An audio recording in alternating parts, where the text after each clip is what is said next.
তারাতলা দুর্ঘটনার জের 4 সপ্তাহ কলকাতা পুরসভা এলাকা রাজারহাট নিউ টাউন বজবজ সোনারপুর মহেশতলা বারুইপুর এলাকায় নির্মাণ কাজ বন্ধ রাখার নির্দেশ মুখ্যমন্ত্রীর।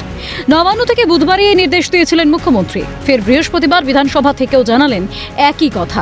তিনি বলেন, representative from RITES, representative from IRCON আর খড়গপুর আইআইটি, আমাদের খড়গপুর আইআইটি থেকে প্রফেসর দামোদর মাইতিকে head civil engineer IIT Kharagpur, তাকে নমিনেটেড করেছেন ডাইরেক্টর খড়গপুর আইআইটি, এবং রাইটস আমাদের কনসেন্ট দিয়েছেন তারা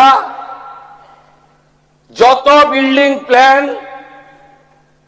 এই দুর্নীতিগ্রস্ত তৃণমূল কংগ্রেস।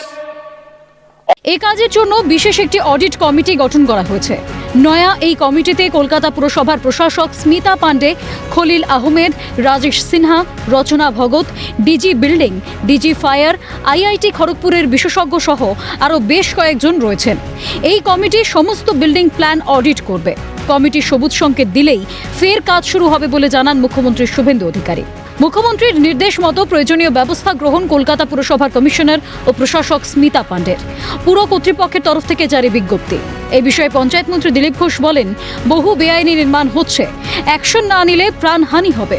সমস্ত কিছু রিভিউ হবে, যত বাড়িঘর হচ্ছে।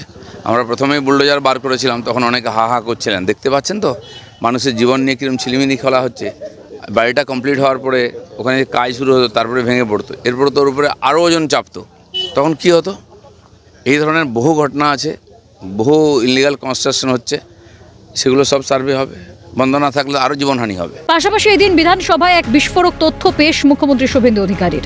তারাতলা গোডাউনের সমস্ত নথিতে রয়েছে প্রাক্তন মেয়র ফিরহাদ হাকিমের সই। একটি ত্রুটিপূর্ণ প্ল্যানে কিভাবে সম্মতি জানালো প্রাক্তন মেয়র? প্রশ্নবান মুখ্যমন্ত্রীর। এইটা দেখুন মাননীয় ফিরহাদ হাকিমের সই। এখন আপনারা কিভাবে স্ট্রাকচারে ডিফেক্ট থাকা অবস্থায় ফল্টি প্ল্যান অ্যাপ্রুভ করেছেন, এবং এখানে যাদের সই আছে, name of architect, name of EAC, name of GTE, name of owner, name of applicant, propose floor area, exempt area মিলে পুরো আমরা এটা বের করেছি। দেখুন, ফল্টি ডিজাইন। তবে রাজ্য সরকারের এই তথ্য সম্পূর্ণ এড়িয়ে গেছেন প্রাক্তন মেয়র ফিরহাদ হাকিম। ঘটনার দায় এড়ানোর চেষ্টা প্রাক্তন মেয়রের। নিশ্চয়ই আগে যখন আমি ছিলাম রেস্কিউতে যেতাম, অনেকগুলো সিস্টেম করেছি কর্পোরেশনে যখন ছিলাম, যাতে ইল্লিগাল নয়। আমি যতদূর জেনেছি এটা ইল্লিগাল না, সুপারভিশনের অভাব। সুপারভিশন তার মেয়রের বা কমিশনারকে সুপারভিশন করতে পারে না।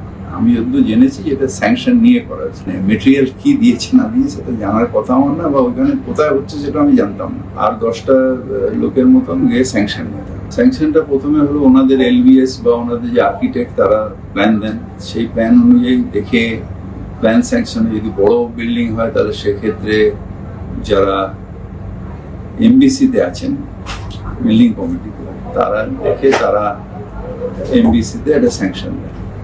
এই ব্যাপারে আমার জানা নেই। প্ল্যান স্যাংশন হয় বিল্ডিং ডিপার্টমেন্ট, এবং দুর্ভাগ্যবশত আমি ইঞ্জিনিয়ারিং পড়িনি। তারাতলার ভয়াবহ দুর্ঘটনায় মৃত্যু মিছিল কলকাতায়। প্রাণ হারিয়েছেন একাধিক শ্রমিক, ক্ষতিগ্রস্ত বহু পরিবার।